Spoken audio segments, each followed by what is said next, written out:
हम तो नीलामी तक पर आ गए, उनकी संपत्तियों की नीलामी करेंगे, इसकी भी होगी।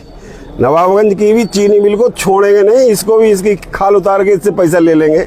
किसानों के साथ है हमारी सरकार, इसलिए कोई किसानों को घबराने की आवश्यकता नहीं। गन्ने जिसने अपनी पूरी लागत गन्ने में लगाई, अपना घर का पैसा लगाया और उसको उसके बाद उसको भुगतान ना मिले, लंबे समय तक ना मिले, तो निश्चित ही बड़ी अफसोस की बात है।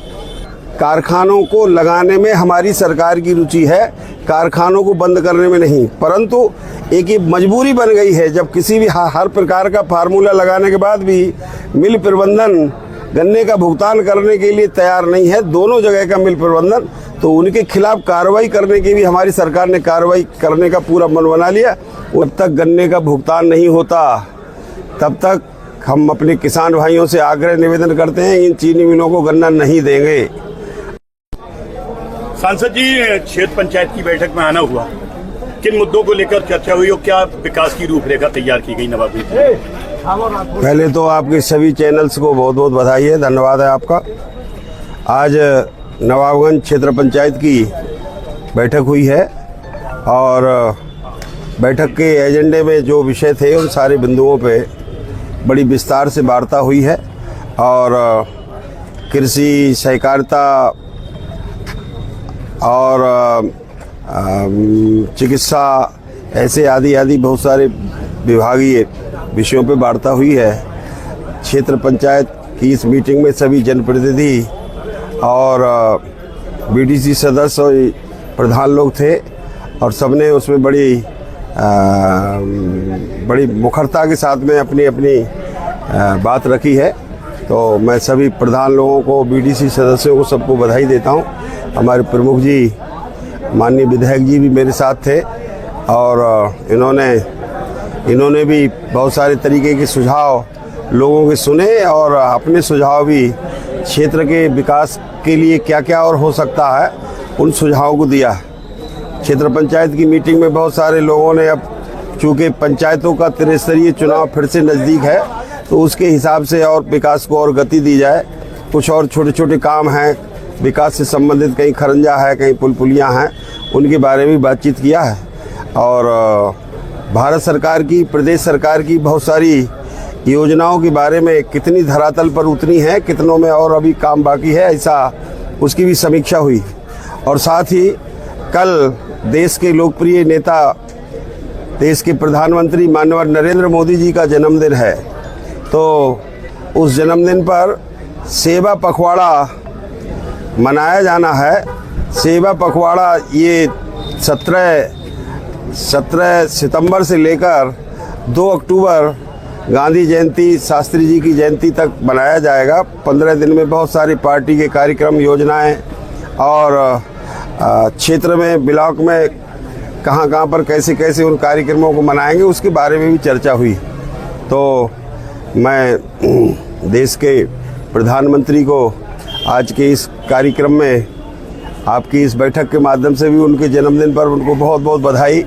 और प्रधानमंत्री जी का सीधा बोलना है कि केक काटकर और इस प्रकार का जन्मदिन नहीं मनाना, अलग अलग प्रकार के माध्यम से कार्यक्रमों को मनाना, जन्मदिन मनाना, ऐसा उनका निर्देश कि मेरे जन्मदिन को मनाना है तो एक केक वाली परंपरा ख़त्म, कुछ सेवा कार्य।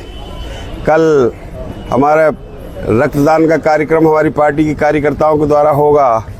ऐसे ही स्वदेशी भारत, आत्मनिर्भर भारत, इसके लिए उनका विशेष आग्रह और सारी दुनिया में एक अलग ढंग का मैसेज।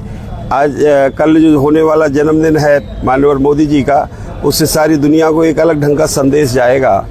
ऐसे बहुत सारे कार्यक्रमों का तो मैं अब विस्तार से नहीं बता रहा, पर हाँ, उनके कैसे जन तक हर गांव में कार्यक्रम, हर गांव में जो भारत सरकार की योजनाओं में डाला प्रधानमंत्री जी ने, स्वच्छ भारत मिशन, ऐसी सारी बातों को उन्होंने आह्वान किया है। तो ऐसे समाज सेवा के कार्यों को समाज से जोड़ना जन्मदिन को, ऐसा उनका विचार था और योजना बनी है। पार्टी और उसके कार्यकर्ता सब इस कार्यक्रम में लगे। सांसद जी, नवाबगंज के किसानों की हालत बड़ा खराब। ओजवाल फैक्ट्री पर 70 करोड़ रुपया बकाया है कई वर्षों का, क्या प्रयास किए जा रहे हैं? अभी सामान्य निकाय की बैठकें हुई हैं, पूरे ज़िले में हुई है, पूरे प्रदेश में हुई।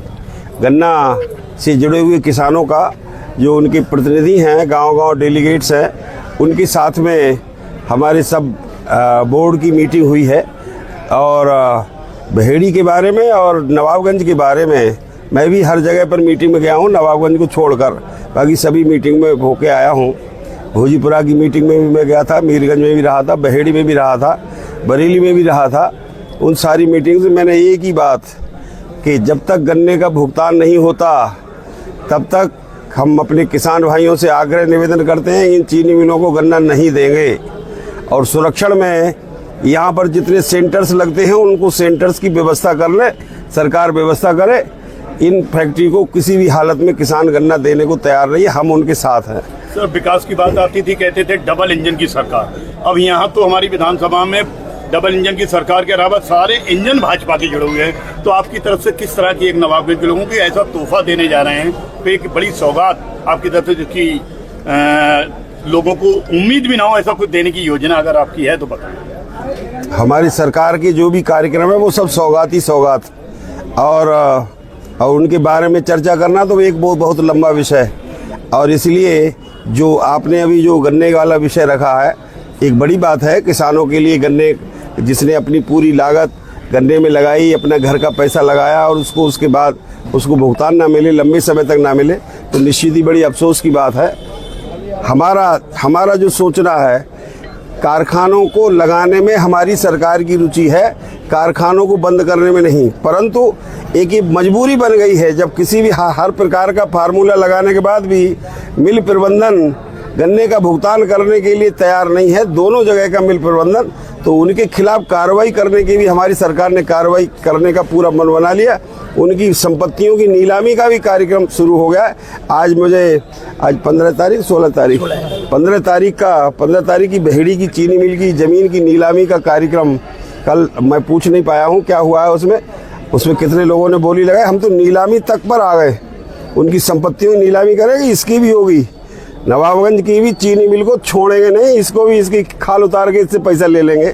किसानों के साथ है हमारी सरकार, इसलिए कोई किसानों को घबराने की आवश्यकता नहीं। सर, आखिरी एक सवाल है आपसे। पंचायत चुनाव की जो ढंग से शुरुआत हो चुकी है, तैयारियां कर रहे हैं। पिछली बार जिला पंचायत की 9 की 9 सीटें भाजपा यहाँ हार गई थी। इस बार की ढंग का तैयारियां हैं कि ढंग से उस स्थिति से हम आगे निकले, कुछ सीटें जीते? सर, आपको जो भी सूचना है, हार गई थी, पर हमारे जिला पंचायत अध्यक्ष को सारे वोट हमारे जिला पंचायत के अध्यक्ष के चुनाव में मिले, तो उसको क्या मानेंगे? नवाबगंज से जिला पंचायत वो ठीक है, निर्दलीय भी थे, वो हमारे ही है, और कोई पार्टी के हैं तो वो तो हमारे हैं ही हैं। तो इसलिए उन बातों में जाने से क्या लाभ। हम तो जिला पंचायत अध्यक्ष के चुनाव में हमारे प्रत्याशी को शायद मेरे ख्याल से 60 में से 54 वोट मिले थे, 54 यानी 56 वोट मिले थे। तो उसमें तो हम तो यही मानते हैं सब अपना ही है। इसलिए उन बातों को छोड़िए, हम फिर से सत्ता में आने वाले हैं, फिर से जीतेंगे, जिला पंचायत जीतेंगे, सारे ब्लॉक प्रमुख भी बनेंगे, भाजपा के ही बनेंगे। इसलिए सदस्यों की बात थी सर। हाँ, सदस्यों की है, ठीक है, पार्टी समर्थन देती है, पार्टी ने समर्थन दिया है, प्रत्याशी वैसे नहीं खड़े किए, समर्थित प्रत्याशी हैं। अब कुछ जीत जाते हैं, कुछ नहीं जीतते। बाकी कोई चुनाव चिन्ह सिंबल हमारी पार्टी नहीं देती, सिंबल नहीं दिया है तो उस पर किसी को बहुत ज्यादा कहने का वो नहीं रहता। तभी पंचायत चुनाव को लेकर जो दिखाई दे रहा है, क्या कार्यकर्ताओं को आप क्या किस ढंग का मैसेज देना चाहेंगे? हमारी पार्टी ने अपने सभी क्षेत्र जिला पंचायत के जो क्षेत्र है उन पर सब पर प्रभारी नियुक्त किए हैं, और वो सब वहाँ पर संभावनाएं टटोलेंगे, और वहाँ पर संभावनाएं टटोले कौन हमारा प्रत्याशी जीत सकता है, जिताऊ हो सकता है, उसको किसको समर्थन देना चाहिए, नहीं देना चाहिए, वो पार्टी की एक लोकतांत्रिक प्रक्रिया है, उसके तहत ये कार्यक्रम चल रहा है, होगा। और बाकी पार्टी अपने प्रत्याशी समर्थन देने के लिए घोषित करेगी, वो बात अभी मेरे से जानकारी नहीं है, वो जिलाध्यक्ष और संगठन का विषय है। वो संगठन जिनको भेजेगा, हम सारे लोग, हमारे सारे जनप्रतिनिधि उनकी सहयोग करेंगे। धन्यवाद। धन्यवाद सर।